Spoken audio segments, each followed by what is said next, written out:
Here's a crazy fact most parents never get to hear. Within the first year of your baby's life, your baby's brain is actually going to double in size, and every second they're going to form over 1 million neural connections. If you've never heard this before, you probably can realize that this makes it the most critical period for neurological development that your baby will ever experience. The challenge is when you go into the conventional pediatric realm, they're often focusing on general milestones and give you a pretty broad timeline, but they never really look to see is your baby's nervous system developing optimally. So, in this video, I want to share with you how you can look at milestones differently and how you can actually tie them in to your baby's neurological development.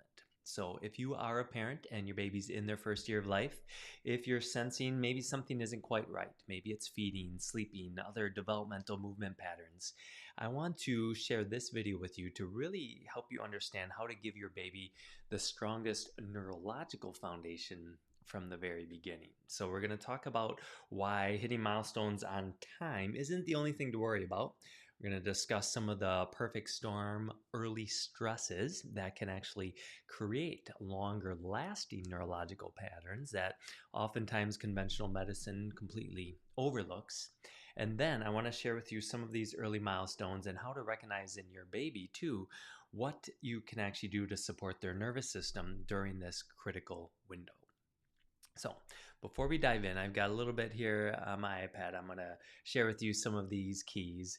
But one of the things that studies show is that your baby's nervous system, actually, according to this is from the Harvard Center of the Developing Child, that the first year of your baby's growth is neuroplasticity at its peak. So, this nerdy term, neuroplasticity, is when connections are being formed. So your baby is going under this extraordinary neuroplasticity, synapse formation. All these new connections are being constantly formed, over 1 million every second. And what that's doing is giving them this foundation that's going to impact their development throughout their life. So if you have expressed concerns about feeding difficulties, maybe they don't sleep well, they've cried a lot, you see these little quirks in their development, and you've been told, oh, it's a normal variation. We see that all the time. Or just wait, we'll see. I think they're going to outgrow it. Don't worry about it right now. We'll just give it some time. I think it's going to pass. That can be frustrating as a parent if your gut tells you something's off, but also even more frustrating once you understand how the brain and the nervous system are developing, because you're now skipping over this most critical window if you feel something's off and you're not able to address things early. So, when it comes to these early milestones, what are some of the things we can be looking for? One of the most common things we start looking for has to do with this ability to nurse. So nowadays, if your baby isn't nursing well, you might see a lactation consultant or you might go straight to the bottle, and that is all fine. What I want to share with you here is that the ability to do suck, swallow, latch is actually something that is this foundational synchronicity of your baby's upper neck nerves, these cranial nerves, their jaw, their mouth. And while it might not seem like a big deal, what Dr. Stephen Porges shares, he's the founder of the polyvagal theory. He shares that what he's found over the decades of his research is that if a baby can't do suck, swallow, breathe well, that it can set them up to be more likely to be stuck actually in fight flight mode later in life. That it's tougher for their nervous system to be able to get out of anxiety, nervousness, stress mode and into relaxation, growth, development mode. He also finds that this ability to do these things early sets a child up for social connection later on, because the vagus nerve, one of the things it's controlling is this suck, swallow, breathe, but it also controls social connection later in life. So here's an example of something that could be easily overlooked, but that we take very close look at in our office. Second piece, we're looking at head control. 8 to 12 weeks, we want to see baby able to lift their head, turn smoothly, turn evenly both ways. So if you find your baby is stuck with their head to one side, they always sleep on one side, or they always sleep with their head in one direction, maybe every time you put them in the car seat, Every time you change their diaper, you notice, yeah, they're always turned a little bit. That is one of the foundational pieces that we're looking for, because early on, after a baby's getting used to the world, they're settling in, they're learning how to bring food in, they're learning how to eat and sleep and poop. We want to get these motor movements developing. And head and neck control is foundational for the rest of the core, for being able to prop up on arms, for being able to roll, to sit, to crawl, to walk. The third piece then has to do with crawling. And just a little quick kind of tangent here, but crawling is critical for brain development. I'll go on the tangent here in a moment, because it's developing connections between the two sides of the brain. So, crawling is integrating the left and the right side, and we all know that the two halves of the brain do different part control different things in the body. They're connected by this thing called the corpus callosum. That's the bridge between the two halves. And in order to set your child up for success, not only with motor movements like running and jumping and crawling through a tunnel, climbing the playground, playing sports, but also to set them up for success for music if they want to play an instrument, to set them up for success for reading and writing where their brain has to scan. That is all laid with this early neurological foundation. So whether it's focus and attention, academics, sports performance, all these things happen better when there's a foundation in the nervous system that can come through crawling.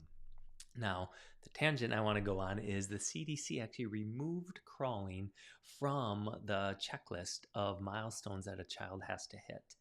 And if you talk to any pediatric development specialist, it's going to drive them, like myself, absolutely nuts, because there's no reason they should have removed it, because it's so critically important for the brain to develop. Now, I brought up here on Google AI their summary. Why did the CDC remove this milestone? And they said that it's inconsistent. The scientific literature was inconsistent as to when it should occur. And it says many babies skip crawling or use different forms like scooting or rolling. And the goal then of the update, why they removed crawling, was to make it easier for parents and clinicians to understand and identify developmental delays by focusing on skills that more children can perform at any given age. So ultimately, to sum that up, is they wanted to make it easier for parents and children just to have a easier checklist, and they weren't quite sure. They couldn't come into common agreement as to when it should perform. What might drive you nuts when you hear that summary too is there was no reference in that the literature as to why they removed it to say that it wasn't important. So please know that if your baby isn't moving as fluidly as we want them to, especially when it comes to crawling, that it actually is critically important, and that'd be a great time to reach out to a pediatric chiropractor. All right, so these are some of the things we're looking for as an example that your standard pediatrician might not give much credit to, or they might say, don't worry, let's wait and see. But as you can see with all these too, they're all happening before your child is 1 year old, and that's this most critical window that we're talking about. What are some of the stresses that can throw your child off then? Number one, prenatal stress. We find that if there's a lot of stress, and studies have shown that there's the more stress prenatally, the more that can stress a child's nervous system out as soon as they're born. It can start to hardwire this stress into baby. Birth interventions, one of the most common things we see in our office: C-section, forceps, induction, stalled labor and delivery. Something where a baby was stuck in the birth canal can start to throw off the upper neck, which is the most critical window and area of the nervous system because it feeds a tremendous amount of information into the brain. It controls head movement, as we talked about. It controls suck, swallow, breathe, and nursing, as we talked about. And it allows freedom of connection to set a child up for things like crawling. And then third on this list, there are early environmental stresses. Maybe there's chronic antibiotic usage because of frequent ear infections. They're always getting sick. Toxins environmentally, mold, or something coming into their system that we don't want. So ultimately, these three can start to add up and create stress in a child's nervous system. And what that does now is start to put their nervous system into a state of fight-flight mode early on. So again, if you're going into the standard medical route for checkups, they've got this general checklist. They're trying to check off, does your baby roll? Great. They don't actually look, does your baby roll well both sides? Do they roll back to front, front to back? Is it symmetrical? Is it coordinated? Is it easy? Is it really, is it happening, but there's a lot of compensation going on with that. That's an example of something that we're looking for in our office is, are things happening effectively and smoothly and symmetrically? Because when that happens, it means the nervous system is getting this strong foundation to make other things easier, to digest solids when you start to introduce foods, for their immune system to fight things off, for their brain to start to regulate big behaviors and emotions, to make social connection, to pay attention, for learning, for reading, writing, those things that I mentioned previously. So ultimately, what we're looking at is how well the brain and the body are connected, because we know two things. You probably know as a parent, you probably heard that the brain controls everything in the body. It regulates breathing, it regulates digestion, it regulates the immune system, it regulates the muscle movement. But what can often be critically missed is that the body is feeding a tremendous amount into the brain. That's the major nutrient of the brain. Is, yes, omega-3s are important, sleep's important, healthy foods, social connection, these are all critically important.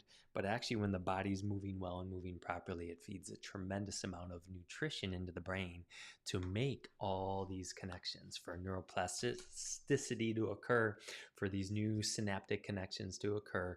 It's all about having good info coming from the body into the brain, and that's what we love to help with.